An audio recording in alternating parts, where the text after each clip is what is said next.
All right, good morning. So, back to the grind it is. We are back to school, and so everybody's up a little earlier this morning, and so we will be doing these devotions a little earlier as well. Um, and so today we are in Psalm chapter 3. It is um, it is a psalm about David. It's something that he writes um, while he's on the run from his son Absalom, who has betrayed him and is leading a rebellion against him. And so let's just jump in. I'm going to read the psalm and then just make a couple reflections from it. So it says this. It says, Lord, how many are my foes, and how many rise up against me? Many are saying to me, God will not deliver him, but you, Lord, are a shield around me, my glory, the one who lifts my head high. I call out to the Lord, and he answers me from his holy mountain. I lie down and sleep, and I wake again, because the Lord sustains me. I will not fear though 10,000s assail me on every side. Sorry about the cats again. They just won't leave us alone. Arise, Lord, deliver me, my God. Strike all my enemies on the jaw. Break the teeth of the wicked. And from the Lord comes deliverance, and may your blessing be on your people. So what's going on in this psalm? Essentially, David is writing this in the midst of running from his son, who has turned against him and who is leading the people in rebellion against him. And in the midst of this, in the midst of hiding out from his son, from his enemies, you don't know whether or not he's writing this as he's on the run, or perhaps it's reflections after the fact. But I find it interesting that he is constantly, his heart is turned towards God in the midst of his turmoil, in the midst of betrayal, in the midst of the sadness of simply his son betraying him, I would imagine. If you read through the story, which I believe is it's maybe 2 Samuel 15, 17, somewhere in there. I'll put a reference perhaps afterwards, make sure. He's heartbroken over this. And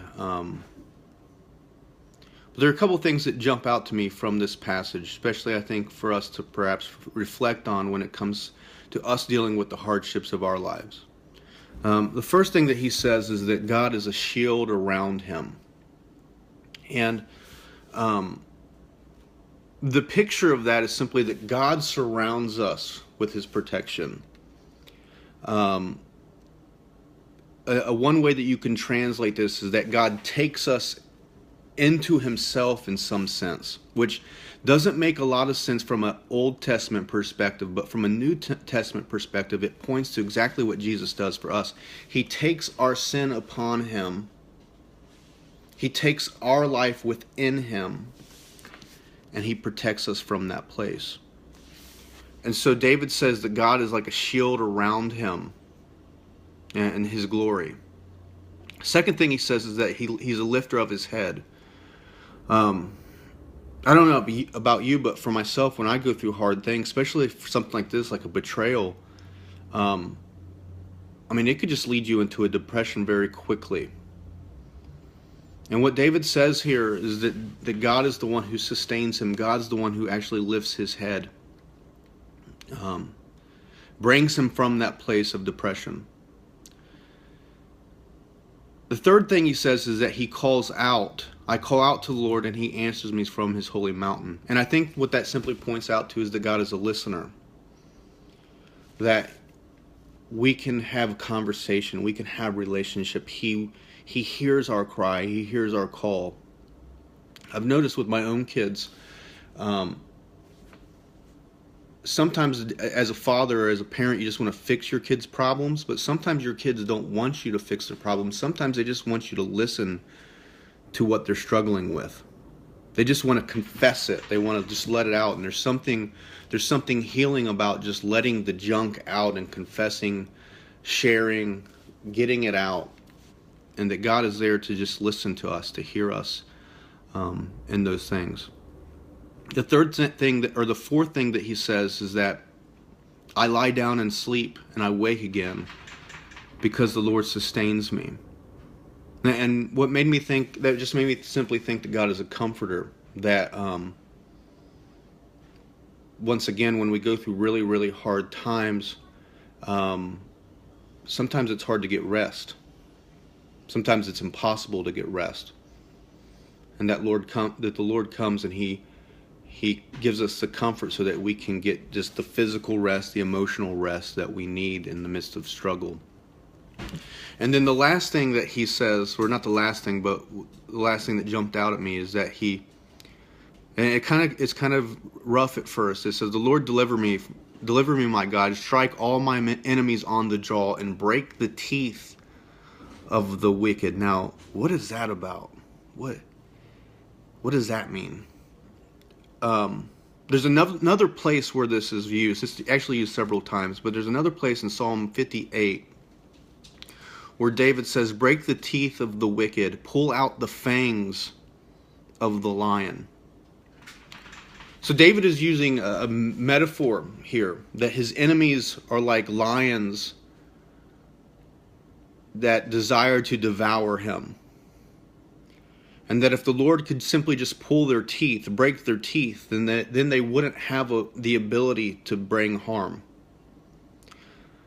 And so I think what David's saying here is, Father, protect me in the way that you take away their ability to do harm to me. And I think that as a Christian, that's a great prayer. Because oftentimes we want retribution, we want revenge. But God loves our enemies more perhaps than we do. Or obviously more than we do, but just as much as He loves us. I say it like that. And so if we could simply just pray for our enemies, God, take away their ability to do harm, I think that's a great prayer. And then he ends this psalm by saying, "The Lord delivers. From the Lord comes deliverance, and may your blessing be on your people." And so it just leads me to, what's the invitation or the challenge for you this morning? And now our dogs are going nuts, so I'm sorry. But in what ways do you need God to be your shield today? In what ways do you need Him to be the lifter of your head, the listener, the comforter, the deliverer? Gosh, crazy house. So, sorry for the distractions from the animals. I think this is a great prayer for us in the midst of hard times. I think it's a great model example. And there was a Vineyard song, which I might leave a link to as well, from the early days of the Vineyard. That was this psalm that I remember my parents singing at my aunt's house when they first started the church. And so when I read this psalm this morning, it reminded me of that as well. And it's a great song perhaps to even focus on as we go through hard times. So hopefully that makes sense. Hopefully the animals weren't a distraction. Can't get away from them. So blessing to you guys. Hope you have a great day. Love you. We'll see you tomorrow. Bye.